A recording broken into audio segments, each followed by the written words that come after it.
We're recording. Oh, got the new cam set up. Whoa, zooming in on the light. All right, that's weird. Got the new camera set up. Wanted to test it out. Wanted to go over some new recent events from UFC 294. I got the phone in hand, and let's recap some matchups from today. One, we had disgusting nut shot from the early prelims. Saw some people online already complaining that the dude was faking it. The guy literally was throwing up backstage. I mean, these athletes are fighting, tooth and nail to try and climb up the company. They don't want to go out on a nut shot. They know that's not what Dana wants to see. They know that's not what the fans want to see. They know that's not going to get them money, right? So anybody who thinks that was fake is silly. And eat your Cheetos and just stay on the couch, all right? How about that, you freaking lame-o? We had rookie Mokaev on this card. Pretty tough fight with Elliott. A couple judges had him losing round 1 and round 2. He ends up getting an arm triangle finish in round 3. He was released this year in Panini, so we got some good cards from him. If you like him as a prospect, he's still super young, guys. Still a super young prospect. He has a lot of growing that he can do. He has the wrestling tools. We've seen him have a couple submissions already. He's a decent striker, but he definitely has some ground to make up in that area, I think, in order to really be elite in the weight class. But, another good showing from Mokaev. With these younger dudes, give them some time to develop. I mean, you don't have to win every round. Nobody's going to be another Khabib. I mean, even John Jones lost some rounds early on in his career. He almost lost a couple fights too, if we're being real, with Reyes and Gustafsson, depending on how you judge it. But these younger guys, give them some time to develop, and he looks good and gets another win. So I think his stock continues to go up. We also had a guy that doesn't have any cards yet. He's not printed with Panini. Shara Magomedov with one of the coolest nicknames in the game, the Pirate. The Pirate. Super cool nickname. Pretty exciting guy. He didn't really show much as far as the wrestling goes. He is from Dagestan, so you would think he has a good wrestling base, but we've seen Nasruddin Imavov. He kind of is not a great wrestler either. So not everybody that is from there is going to be an amazing grappler, but he is super good in the stand-up. He showed a lot of good kicks, did a lot of damage to the legs, some unorthodox striking too. He's a really exciting guy. He moves to 12-0, I believe. So I'll have to go watch some more film on this guy. I'm not sure if he's real deal yet, but a win over Bruno Silva is legit. A win over Bruno Silva is a legitimate win, and he belongs in the UFC. And first fight, that's a super tough first fight, man. If you watch Bruno Silva's fight against Alex Pereira Potan, we know how good he is. That was a really close fight. Like, Silva showed out in that fight. So Magomedov, the Pirate, to beat Bruno Silva, I think it's a good look for him. I'm sure he'll be a chase eventually once he's printed in these products. What else we got? Another guy that fought on the main card that it has not been printed yet, Ikram Aliskerov, however you want to pronounce that. He's got power, dude. He's in 185, 15-1. He's had, 2 exciting fights already. He's not printed in any products. Maybe we'll get him in 2024. If we get tops with them, maybe we'll get him with tops. I don't know, but definitely showing out already. In the post 294 presser, Dana was already talking about he's got to get him a top 15, potentially top 10 fight. So I think they're going to try and push him. He looks like he's got a lot of power, good combinations on the feet. Again, I haven't watched too much tape on him, so I don't know if he's super well-rounded. But he's definitely a dynamic striker, and he's a guy that can get finishes. So again, just like Magomedov, maybe we see him in 2024 as well. Johnny Walker versus Magomed Ankalaev. Oh my gosh. Oh my God. Okay. So for y'all that don't know, I have EMT basic. So I deal with like some people that are head trauma, car wrecks, auto pedestrian, and there's specific checks that you do whenever you think somebody could potentially have a bad head injury, right? Like the doctor thinks Johnny Walker has. One of the things that you always ask is kind of like a who, what, where, right? Kind of like person, place, and time. So it's kind of like, hey, what's your name? My name's Zach. Okay, cool. Hey, Zach, what city are you from? I'm in Abu Dhabi. All right.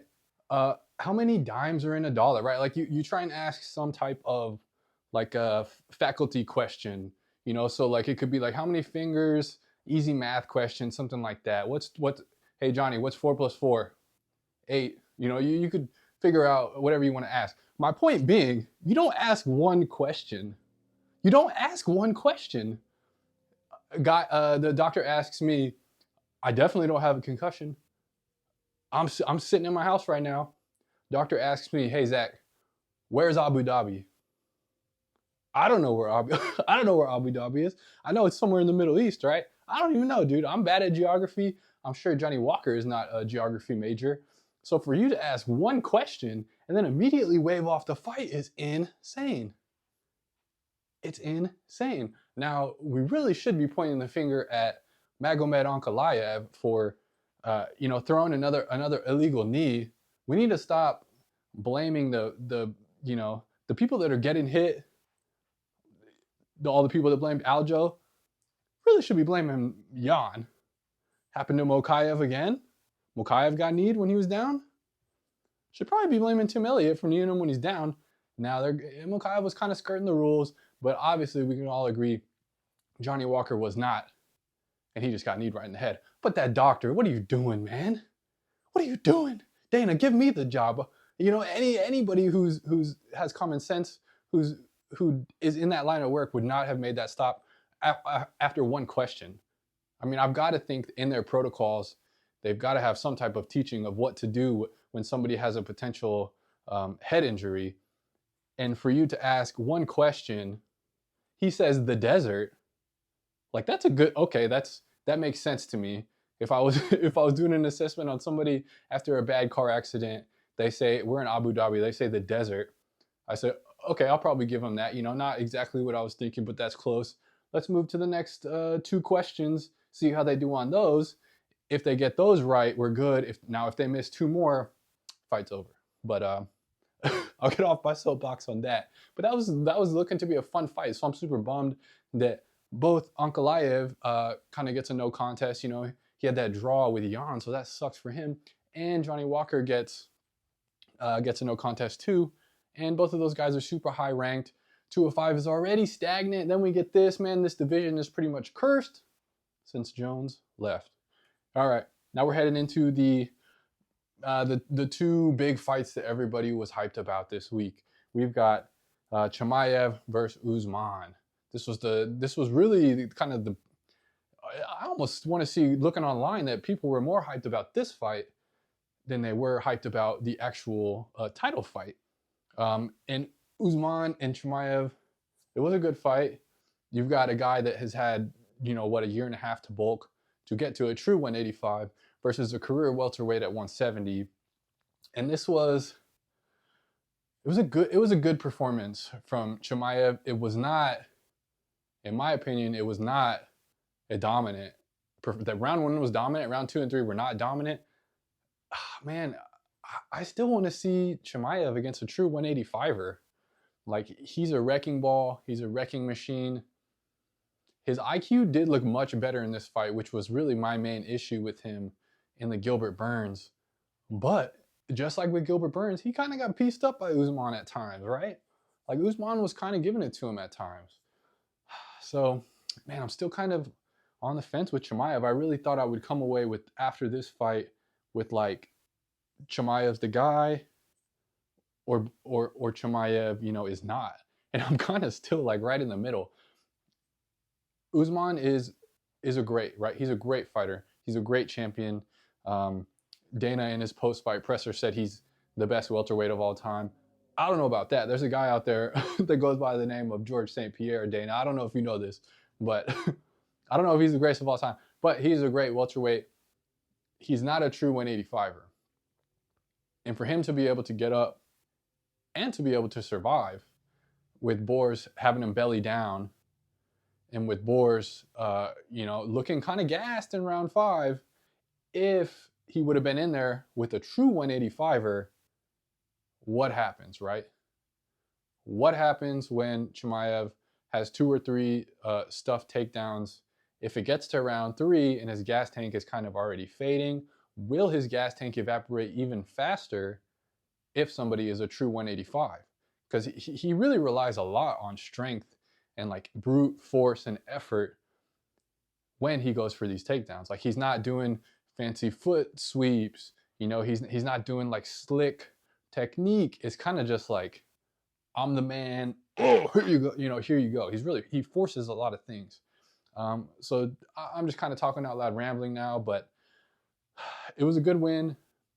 It wasn't I think the win that anybody who has Khamzat cards was hoping for. I think if I was a huge Khamzat bag holder, I would have wanted him to finish Usman with that back mount in round 1. And yeah, and Usman is just a dog, dude. Usman's a dog. I think if he bit down on his mouthpiece like he did at the end of round 2 and the middle beginning of round 3, and really just started walking him down in his face slugfest, he might have got that. I mean, one judge had it 28-28. I don't think it was 28-28. I think Chimaev definitely won round 1, maybe 10-8. I don't think it was a 10-8, but like, if you were going to say 10-8, you know, I wouldn't have too big of an issue. I don't think it was 10-8. I think it was 9-10. And I think Chimaev won round 2, 9-10 as well.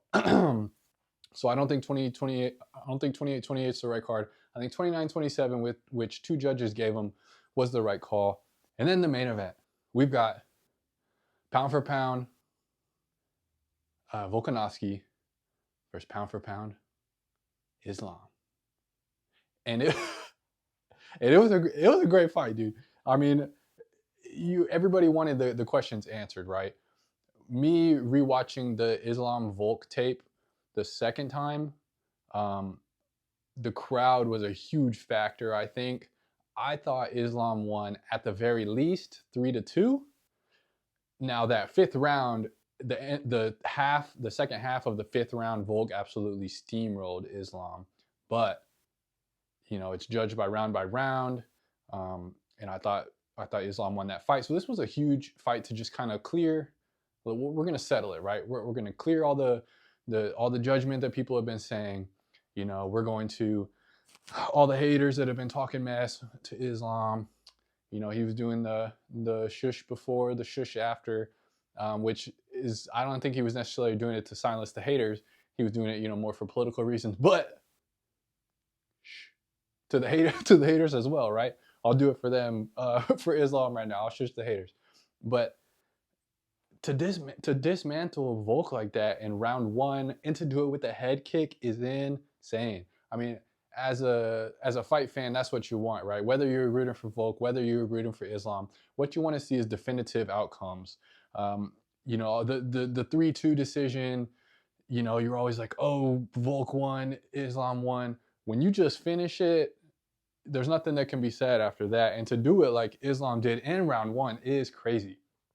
Now, at this point, what is next for Volk, right? We all want to see Topuria Volk. I don't think Volk stock drops at all. When we're looking at Islam, in my opinion, I think you're looking at what could be the best lightweight of all time. And I think he's pretty close right now. There's some people that think even with this win that he's, you know, the best lightweight of all time, above Islam's, you know, longtime friend and training partner Khabib. I don't think I'd put him there quite yet. I don't think I'd put him as the best lightweight of all time quite yet. He has 3 defenses, 2 of which are to Volkanovski, who's a 145er, right? So for me, I think Islam needs, I'm going to say 2. I think he needs 2 more title defenses at 155, and he'd be the best of all time. Just from pedigree, he beat Oliveira. You beat Volk twice, who is an absolute demon. And if he beats Topuria, well, some people think Volk is the 145 king right now. If he beats Topuria, he's definitely, no doubt, the 145 king. I think that's pretty easy. I don't think some people say Aldo, but I don't know, man. At this point, strength of schedule, you beat Holloway 3 times. I feel like Volk deserves that 145. So for Islam to have that feather in his cap twice and to finish it with the head kick knockout the second time, I feel like he's the man. I feel like he's the man at 155. And if he can beat, let's say he beats Gaethje, maybe he potentially beats Charles. Him and Khabib are right here. But the real question, let me get up close on you guys. Let me get up close. But the real question, or if he goes up to 170 and fights the winner of Colby and Leon. What if he goes up to 170 and fights the winner of Colby and Leon? And what if he wins, dude? What if he wins, dude? That's insane, and it's a very real possibility. I actually think if somehow Colby pulls it off, which I don't think he will, but if somehow Colby pulls it off against Leon, I would bet Islam hard in that fight. I would love to see the numbers on that. I would have to imagine Islam would be the favorite. Now, a fight against Leon, I think that's a little bit more difficult. Just the size, you've got a big 170. He's my height. He's like 6'2". He's definitely bigger than me. He's probably walking around 190. I mean, I'm not, I'm not far off from that, but but Leon's definitely big for the weight class, right? So, dude, I don't know. I'd have to really think about that. Now, that is that'd be a difficult fight for me.